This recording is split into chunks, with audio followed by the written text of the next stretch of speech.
Okay, guys, so this class is showing with a purpose.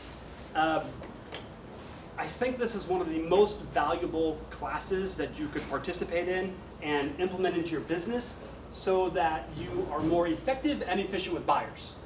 I think a lot of agents are out there showing a ton of houses and getting frustrated with their clients, having to show house after house. I hear anywhere from 20 to 30 to 40, even as much as 50 houses before they get their client under contract. Like, that just seems ridiculous to me. So, since I didn't like working with buyers, I came up with a process to help them make a decision faster, right? Because like, how many buyers can you have effectively showing houses to, like, before somebody falls through the cracks or you don't get them scheduled in time to go look at houses? You know what I mean? So if you're showing dozens of homes to buyers, how many buyers can you handle at any one time? Versus if you had a process to show 3 to 5 and get them under contract, how many could you handle? Does that make sense? Yeah. So some strategy and process can go a long ways for you to handle more of the business load. Okay? So in order to accomplish this, it's going to come down to setting expectations with the client. Now this is like the class after buyer consultation. So make sure you watch buyer consultation because you're picking up from there moving forward. So at the end of the buyer consultation, it was pulling up their search criteria to find what houses would match what they want to see, right? And then so you're going to select the top 5 that they want to see that day. Got it? Okay. So when you're in the buyer consultation, not only did you pull up the top 5 they want to go see, but you also did the supply and demand analysis for the general market area of where they're looking at houses. And you do that to set the tone to let them know what kind of market it is. As an example, today, right now, in most areas, it's a seller's market, right? Which means houses are selling fast, usually with multiple offers. Yes?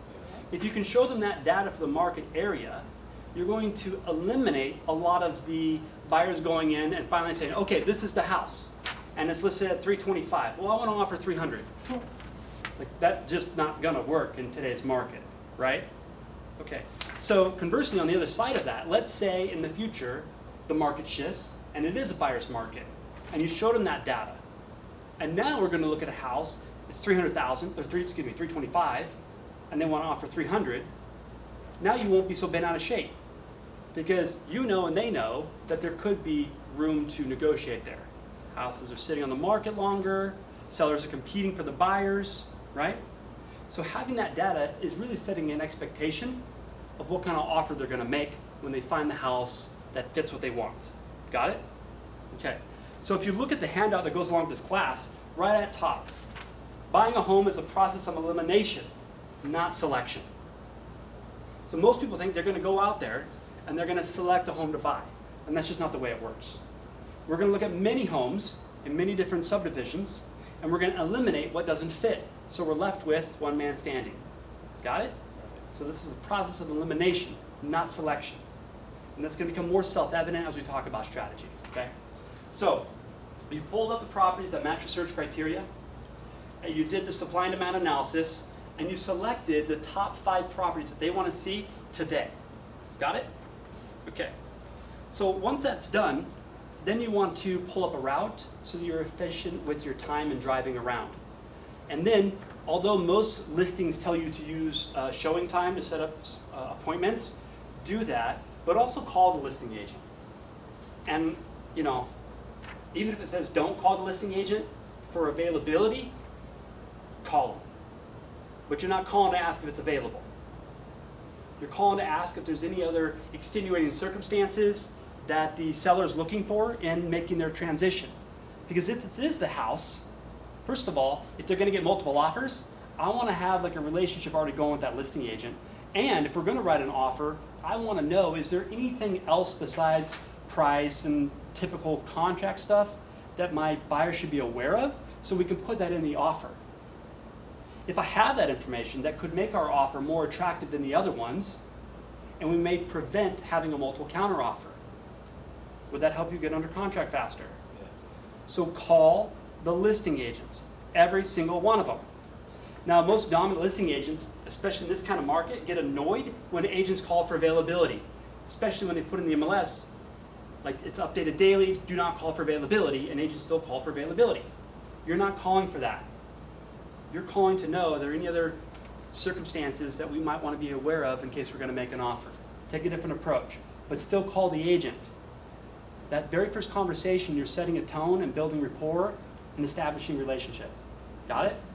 Don't overlook the magnitude of how powerful that can be, especially when there's multiple offers. Got it? Okay. So you've called all the listing agents, you've asked those questions, and again, if you forget what the question is, it's even here. Are there any particular terms or desires the seller is looking for besides price? Ladies and gentlemen, every time I ask this, like you'd be surprised the kind of information you get from the listing agent. And most agents don't call and ask that question, so they are unable to ascertain that information, making their offer better than yours. Got it? Just that one question could go a long ways. All right. So, when we're looking at the properties, I'll print the planos for myself. I don't give the buyer anything. A lot of agents give them the private planos without the listing agent's information, and maybe even a comparative sheet. Like compare this property to the next, to the next, to the next. Like that's called data overload. So I'm going to show you a better process for them to make a decision today as we're looking at houses. Okay? Don't give them things to take notes on. It's not necessary. You hear that again for you analytical people. They don't need to take notes. It won't be necessary. That's going to become abundantly obvious in just a minute. Okay, so we get to the first house, we walk through, and I'm going to ask a couple questions. And again, it's here in your notes as well, under house number 1.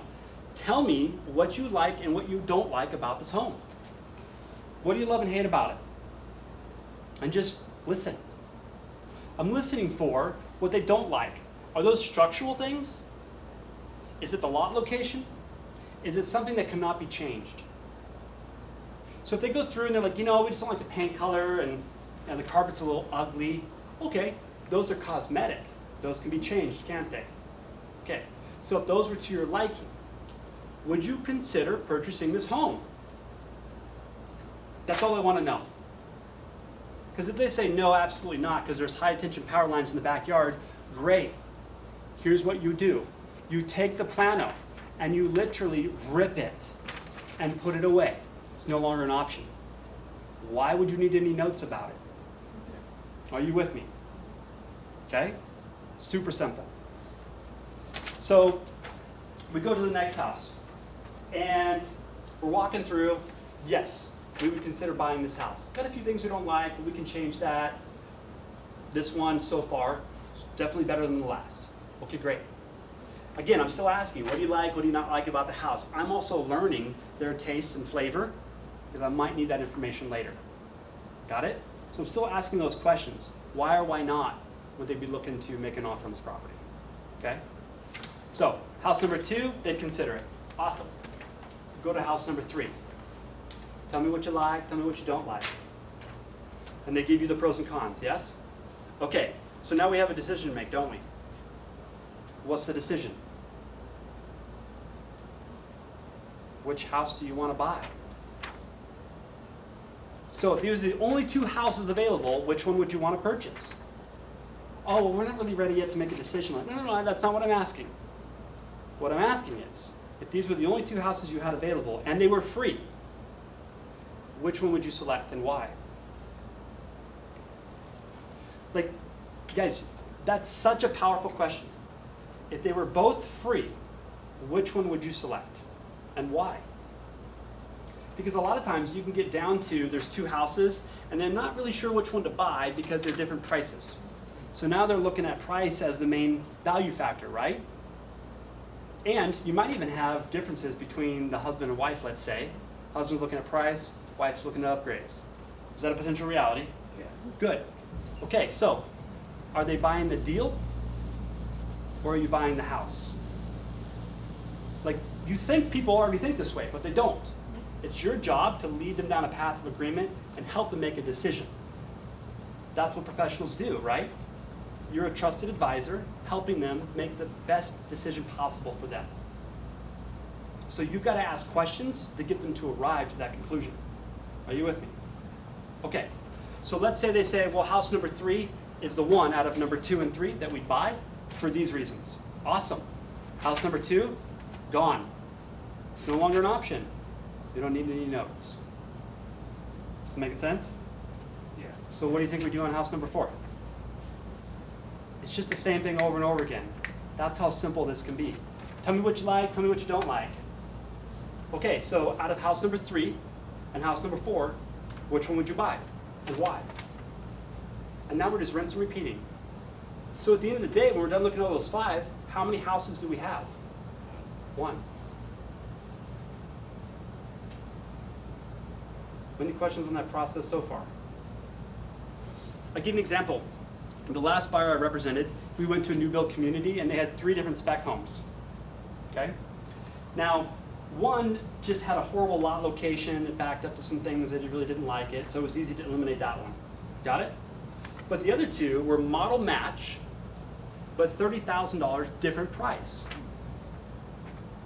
So that's when I used the, and then, by the way, they were totally stuck and didn't know which house they wanted to buy. So how do you get them to move? How do you get them to decide? Hmm? Ask the question. What question? They were free. If they were free, which one would you buy? So which one do you think they selected? More expensive. More expensive one, because it had more upgrades and features, right? Cool. Now that they decided which one to buy, now you can go negotiate. Does that make sense? Yeah. Okay. So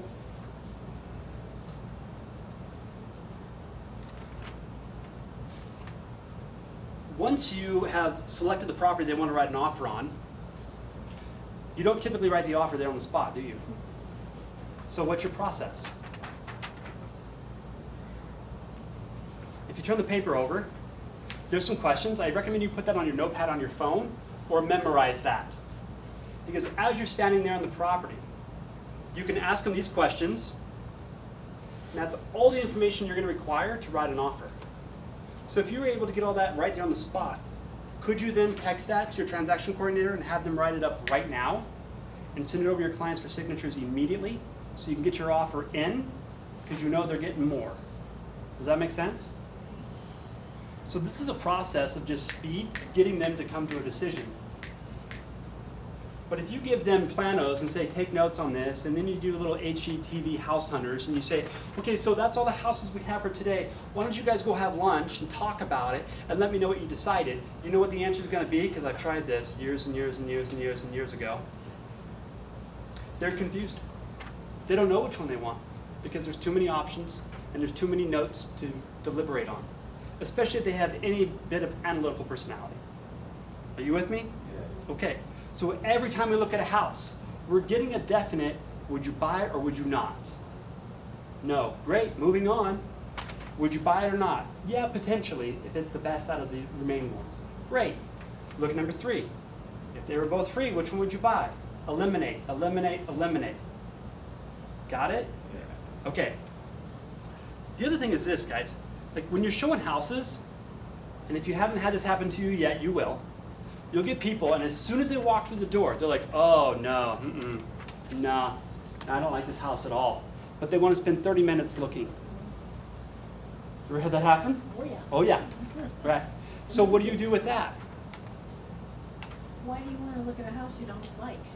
Well, that's the surface truth, right? Like, what the hell are we doing here? You said you don't want it. Like, can we please leave now, right? Well, don't you remember you have 5 to look at? So did you set up appointments to look at those? All right, so Mr. and Mrs. Buyer, unfortunately, we have a schedule to keep to, and there's people waiting on us, and probably people waiting to get in the house. So if this one you already know doesn't match, let's go ahead and get on to ones that would match what you're looking for. Sound good? And I just start moving. Uh-huh. You've got to lead this. Are you with me? Yeah. Okay. So we're not just a special realtor, and we're only special because we can get them into the houses. You're special because you become their trusted advisor, and you're helping them make really important, massive decisions. So you've got to have a process for this. When you have a process, can't you rinse and repeat it with every single client you have? And if you have a process that you rinse and repeat, do you get better and better at it? If you get better and better at it, doesn't it take you less time? If it takes you less time, can you do more of that in a day? So I want you to just think about the last buyer you took out, how many hours did it take you to show how many houses? And what if you were able to trim some of that fat and become more efficient and effective through a process to get them in and out quicker? Does this make sense? Okay, so that was super short, but guys, like, I don't want you to complicate this process. It really is that simple. So take a look at this handout, read it several times, internalize it, run through it in your imagination like you're actually dealing with someone so that you can experience it.